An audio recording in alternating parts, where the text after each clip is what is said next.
Hey guys, welcome back to the channel. Now in today's video, we're going to be taking a look at my new 7-string. This is the Jackson Surfcaster 7-string.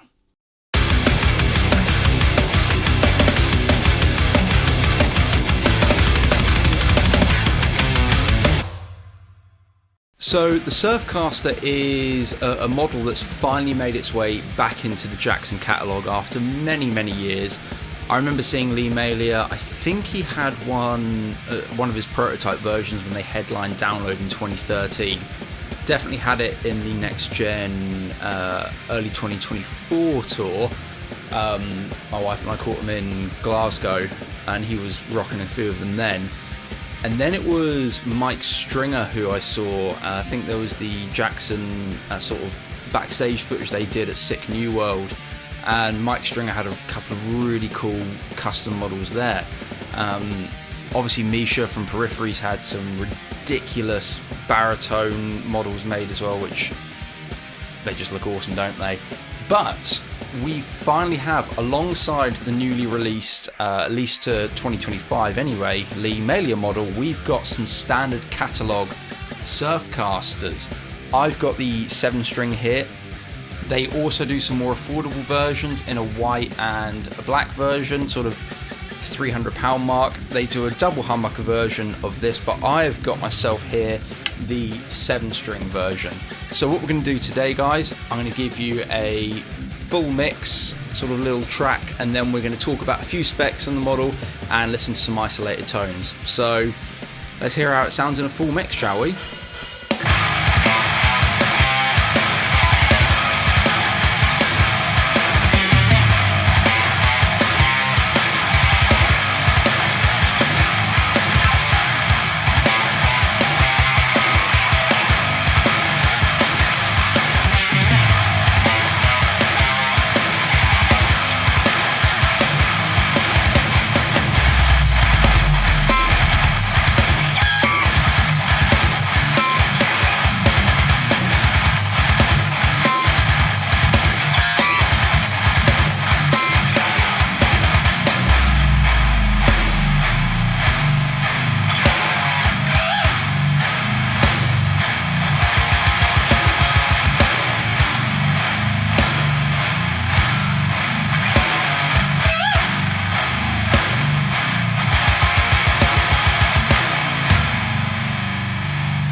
So spec-wise on the guitar, it is a really stripped back basic monster, which is why I got drawn to it straight away. So starting with a few basics, the pickup, this is just a Jackson own brand high output humbucker. Having played the Lee Malia ones when they first got released, which are also Jackson own brand pickups, I knew how awesome those would be and knew that they'd nail it on this, which they have. It's got a nice tight low end to it for sort of the heavy riffing stuff. A lot of clarity as well, which sometimes you don't get with a lot of 7-string models, at least ones with stock and sort of non-aftermarket pickups. Sometimes they can be a bit ice picky on the top or just really muddy. These are great, nice tight low end and great for some sort of extended chord work as well.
Moving on to the woods on the guitar, we have got a poplar body, so it's nice and lightweight as well, particularly being a bigger shape. It's not going to kill your shoulders live. And we've got a laurel fretboard here, which is a good way of getting a sort of a rosewood, a wood similar to rosewood, but it's just a bit more affordable, so they can keep that price point sort of under the £800 mark, which is really cool. No lumen layers on this, but you've got some really nice binding on it, and a bolt-on construction with some Jackson machine heads. In terms of the scale length, which is a big contention point amongst 7 strings, this is a 26.5-inch scale length. So it's still nice if you want to do some lead work. You know, it doesn't feel super stretched out, but it is long enough that you can run some pretty low tunings. I've got mine set to drop G with a 74 on the bottom, and it's pretty tight, to be fair. I don't have any tuning instability whatsoever.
The radius of the fingerboard is compound, so we've got 12 to 16, which is great. So if you're doing some higher up voicings or some sort of, I don't know, tapping or chords, it's going to be nice and flat but still feel pretty standard down here. It's the same radius that I've got on my Gym Root Strat, so it feels pretty at home. Electronics wise, like I said, we've gone over the pickup. One single volume knob, which I just absolutely love, so it is, you know, no bells and whistles.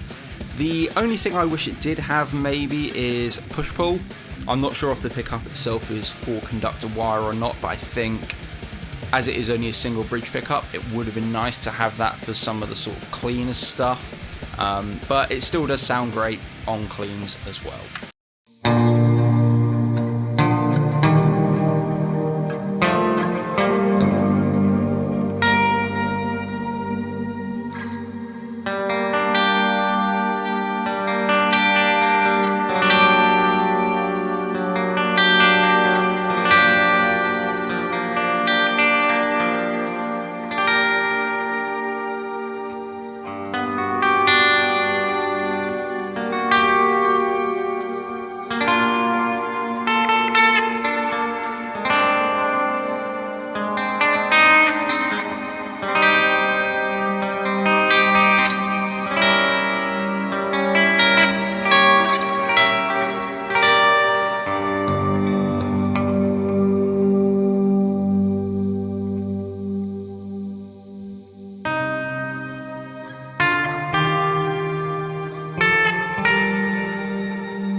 So my overall thoughts on the guitar, I couldn't be happier. This is the second 7-string I've had in my collection. I had a really cheap Agile guitar 3 years ago now, but this is, as soon as I saw this out and then we had one on the shop floor at Anderton's, I was like, I've got to get my hands on one.